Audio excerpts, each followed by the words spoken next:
Welcome back, strategic angling fans. This is episode number 42. 42? 42. Jackie Robinson's number. And it's the 42nd episode. 10 to go till we've done a full 52-week schedule of this show. Thank you all for tuning in week over week. My name is Brady Hanna. I am your host. This episode is brought to you by K&K True Value in Bettendorf, Iowa. Proud supporter of this show. This is a video that I did last year on my own personal YouTube channel. I might try and figure out how to link it to this one somehow or put the link in the comments. But basically last year, after I'd spent some time with these Dobyns rods, I made a video kind of just explaining which rods I was using and why. They're the ones I was using. And so far to date, it is my most viewed YouTube video ever. So I'm going to make it a tradition. This is going to be the second year I'm doing this. This video is completely centered around the rods that I used this season, what I used them for, what I like about them, if I didn't like any of them, etc. The rods are pretty similar / different. They're different. There's different ones I used this year than last year. So I'm going to start with my spinning rods. First one I want to talk about is the Champion Series 703. Previously I had the Sierra Series and went to the Champion Series. Not sure there's a huge difference. It's definitely got a little more sensitivity, which I'm appreciating. Using these for primarily Senkos, weightless Senkos. Also good for all around, treble style poppers, little top waters. But again, mostly doing Senko or Texas rigged, worms with this rod. So far, so good. Big fan of it. On the other side, the more sensitive side, this is an Ecstasy 722. I previously had a DX Series 702 this season that I actually broke. Then I decided may as well go all the way with the Ecstasy. And I previously, before that, had this Sierra 702. So 2 upgrades this year, but this is the one I'm left with, which is the Sierra 722 SF. It's got the full handle. It's the only spinning rod I've ever had that has the full handle. I kind of like it. I've had some moderate use with this rod. It's definitely got more power to it than the DX 702. Definitely got more power, more background. It feels like a more durable rod. It's maybe not quite as sensitive, but again, that 702 DX was like feather light. Almost a 701 and a half-ish. So I'm liking this for my more all-around finesse applications, primarily loving it for drop shot, which is what I got tight on here. Used drop shot a ton this year. Love being able to A, feel bites, really, really light bites, and B, also feel, what's a snag and what's a fish. I lose a lot less stuff in those brush piles when I can feel fish or stick. So loving the 722 SF that I got at the latter part of last season. So those are my 2 spinning rods. The next rod I want to talk about is the Champion XP 684 CB. I am using this exclusively for jerkbaits. I know you could probably also throw small little cranks on it. I don't throw small little cranks all that often, but I could certainly do that with this rod. But this is a phenomenal jerkbait rod in the Champion Series lineup. Highly recommend it. You can actually feel slack line bites with this, which is what we were doing towards the end of this season.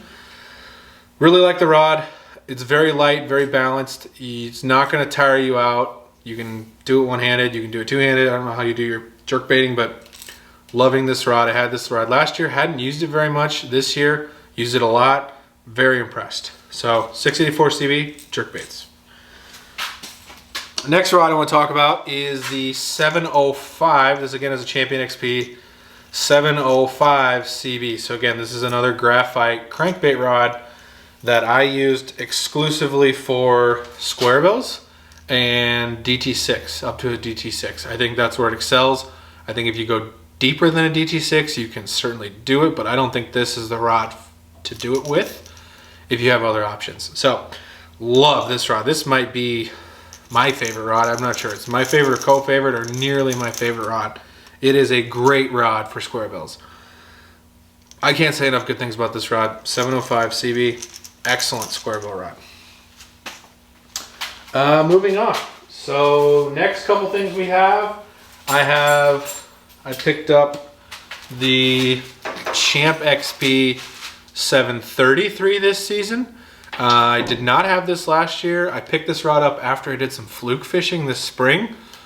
This is a perfect rod for throwing a weightless fluke. It is perfect for it. It's got enough power to drive that hook in, but not too much power to snap off light line.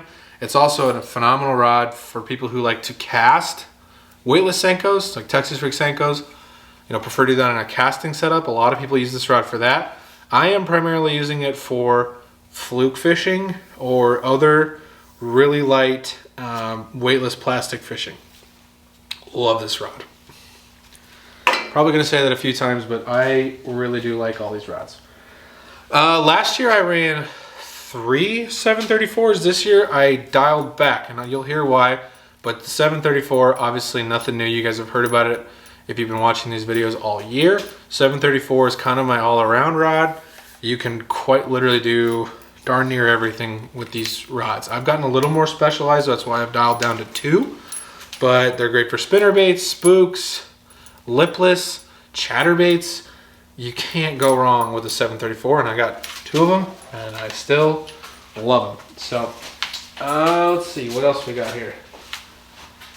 All right, next couple rods to talk about is the Champ XP 735. So this is a 7'3", 5-power rod. This is another one of those do a lot with it rods.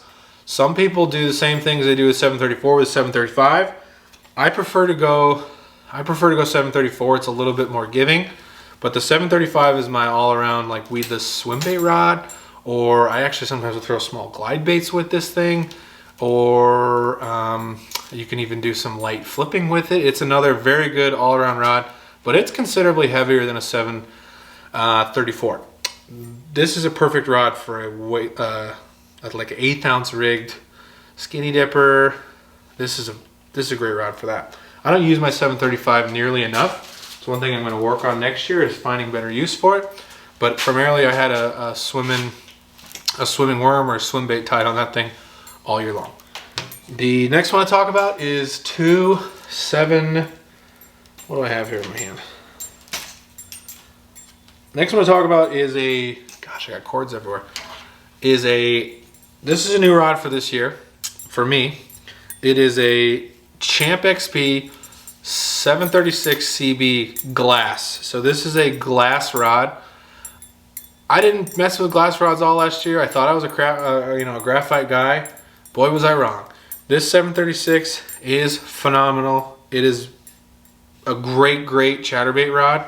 I know it's a crankbait rod, but people have been using these with chatterbaits. This thing keeps fish pinned and hooked deeper than any other rod I've got. And you can rip it out of grass nicely. It's not too much rip. It's also a great rod for big spinnerbaits. So everything that's bigger than a 1/2 ounce spinnerbait wise for me now gets thrown on the 736. Right now I have braid on it, so I didn't use it as it was intended for crankbaits, but this spring I might throw some crankbait on it because when I was down in Alabama, this thing could handle your mid-depth cranks as well. So very versatile rod. This is why I did not run 3 734s this year. Instead I ran 2 and this 736, and I'm glad I did. Caught a lot of fish with chatterbaits. I think guys also maybe use it a little bit for lipless, but it is phenomenal for chatterbaits, spinnerbaits, and then obviously as it was originally designed for, kind of mid-depth cranks. The other rod that you've heard plenty about that I'm still obviously using is the Champion XP 736 frog rod. This is a rod that is outstanding for frogs. You also can use it for flipping, and you can also use it for punching, but if I had to call it for one thing and one thing only, this is a phenomenal frog rod. But Justin Waterman, my partner, uses his for flipping, and it's also a very good rod for that. I'm just currently using it for frogging, or if I need another flipping stick on the deck, I have 2 of them, but primarily I have one for frogs that, you know, walk or paddle along top, and the other one's for just like your typical Spro Bronze 65. So I run 2 frogs, but these are phenomenal rods. The 736 Champ XP. Last couple to talk about are newer to me.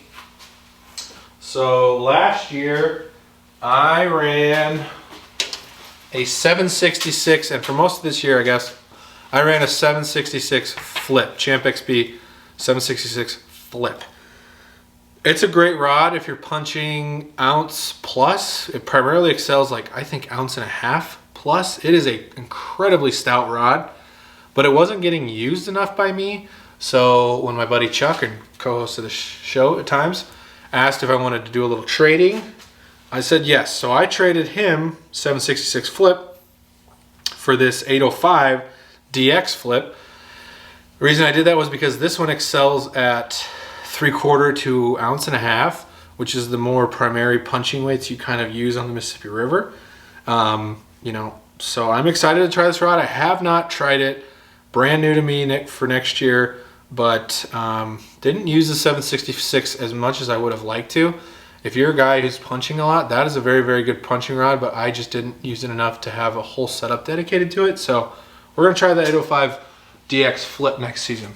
The other rod that I added tail end of last year that didn't get included in that video is the Ecstasy DRX 755C. This is a phenomenal rod for light flipping. I use it for anything like 3/8 and below. It excels at that. You can flip all day. It's incredibly light. It is incredibly sensitive. This Ecstasy line for me is the preferred option over the DX. I mostly am trying to get to just Champ XP and kind of Ecstasies. The cork is phenomenal. I mean, it should be. This is a $550 retail rod, but these rods are Ferraris and they perform as such. Incredibly sensitive. Can use it for a lot. I use it primarily for dragging bottom contact with lighter things and for lighter flipping. Can't say enough good things about this rod. Huge fan. I know it's out of the budget of most. I'm fortunate enough to be able to try this thing, you know, with being on the Dobyns Pro staff. But man, if you can afford it, this rod is outstanding. So that's kind of a rundown of this year's rods. Things that are on my radar potentially to add for next year is a big crankbait rod. I don't really have anything in there that can do, you know, DT 10 to DT 20, you know, 10 to 20 foot diver. I don't really have anything that's going to excel at that. I want to do more of that next year, so I'm going to try maybe like an 806 or 805 crankbait rod. And then I need to get a bigger swim bait setup. I'm thinking about going down to the Ozarks in April for the Big Bass event. Probably be throwing a lot of glide baits. So those things are on my radar. I also got a 610-4 Champ XP. It's like a really short version of like the DX 736 almost. It's incredibly stout. It is not a 4-power rod. It's probably more like a 5, 4.5, 5. Great for skipping, great for a little spinner bait in close quarters. Just picked that rod up today, actually. I didn't get a chance to use it or anything this year, but loving these Dobyns rods. They're very sensitive. They've held up great. You know, normally I'm pretty hard on my stuff, and normally I break a few rods every year. This year, I only broke one rod, and it was entirely due to my doing. But you know, these rods are durable. They're incredibly sensitive. I absolutely love them. I'm rambling, but you know, you guys should try some of these rods in lines that you can afford. That's the nice thing about Dobyns and their numbering system. You know, for a Champ XP 734, you can also find a Sierra 734, a Fury 734, a Colt. I think they make a 734. You know, that's Dobyns' kind of go-to all-around rod. I get asked semi-frequently, and hey, if I had to just have one rod to start with, what would it be? I usually tell people, hey, a 734 in a lineup you can afford is the way to go. And JJ Patton, I kind of maybe stole that line from him. I've heard him say it a number of times. It rings true. If there's one rod to start with in the Dobyns lineup, it's a 734 probably. So anyway, would love to hear from you guys about what rods you're using or what rods you tried out this year that surprised you. Doesn't have to be Dobyns. Just would love to hear from you guys about, you know, what you guys did this year that maybe I didn't do and I need to consider. So anyway, Dobyns is available at K&K. Matt had a great year selling Dobyns rods, had tons of them in stock. You know, he can always order any of these rods for you, so feel free to give, you know, Matt at K&K True Value in Bendorf, Iowa a call. He will always go the extra mile for the customer, find a great deal for you usually, and he's able to order and drop ship anywhere. You don't have to be local. You call him up, he can get your rod. He's done it for plenty of my friends. So we'll catch you next week. Ice videos should be coming next week. If not, we're going to do an episode on the new AFCO outfits. They've come out with a couple new ones that I want to talk about and highlight. especially with Christmas coming. We probably also have a stocking stuffer video coming at some point, but I'm looking forward to ice. I've gone all in on ice. I got ice augers, ice drill bits, but Tim Himsel is going to come back to the show, and he's going to do a couple ice episodes, probably at the store next week. So maybe we'll release next week, or at least the following week. We're going to have ice videos starting coming your way. So we'll see you next week on another episode of Strategic Angling presented by K&K True Value in Bettendorf, Iowa.